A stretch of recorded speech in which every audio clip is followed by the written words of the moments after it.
Well, he delivered the report and outlined a legislative roadmap for 2025. Now, he emphasized environmental sustainability, economic modernization, and governance innovation. So China will continue compiling the environmental code. Now, that's like a green constitution. This will unify decades of environmental laws into a single enforceable framework.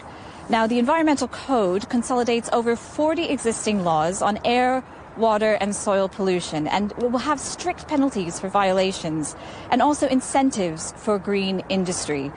It's going to mandate green accounting for state-owned enterprises to require them to report alongside their profits their environmental costs. Now, on the economic front, we heard that revisions to the foreign trade law will tackle modern challenges like digital trade barriers, supply chain security, and reflect China's ambition to lead in global commerce. Updates to the cybersecurity law were announced and will introduce real-time threat monitoring, which will safeguard everything from power grids to people's personal privacy.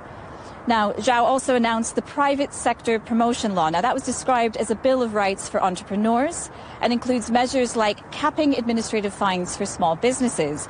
It will ban local governments from imposing arbitrary fees, which is a move that we expect will boost investor confidence. There are also plans to launch a digital economy law. Now, this will regulate emerging fields like generative artificial intelligence, blockchain technologies, and align advances in new technology with national security concerns. And the NPC Standing Committee also pledged to strengthen oversight of local governments. A new legislative audit mechanism will evaluate how provinces in China implement their laws.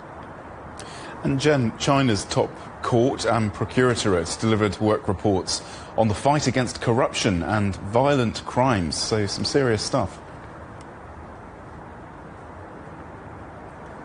Very serious. Zhang Jun, president of the Supreme People's Court, he said that Chinese courts at all levels had accepted 46 million cases and concluded 45 million in the last year. And I can give you some key numbers that they announced. On severe violent crime, the courts concluded 49,000 cases of severe violence, and that included intentional homicide in 2024. That's a 5.8% year-on-year drop, a 28.7% decline from 10 years ago.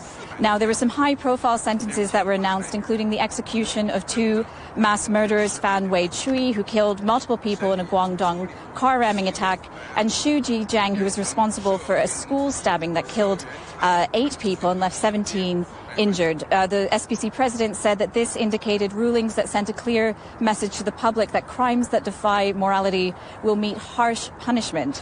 The court increased measures to crack down on financial crimes and to safeguard financial security.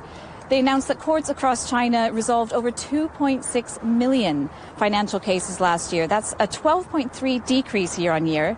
Illegal fundraising and money laundering cases rose 5.3% to 25,000, which they said reflected an intensification of efforts to root out economic misconduct. Now, the Supreme People's Procurator's work report highlighted work to advance the Peaceful China initiative, and that aims to improve people's livelihoods. And the Procurator General Ying Yong said in the year ahead they will deepen reform and make even greater contributions to national rejuvenation.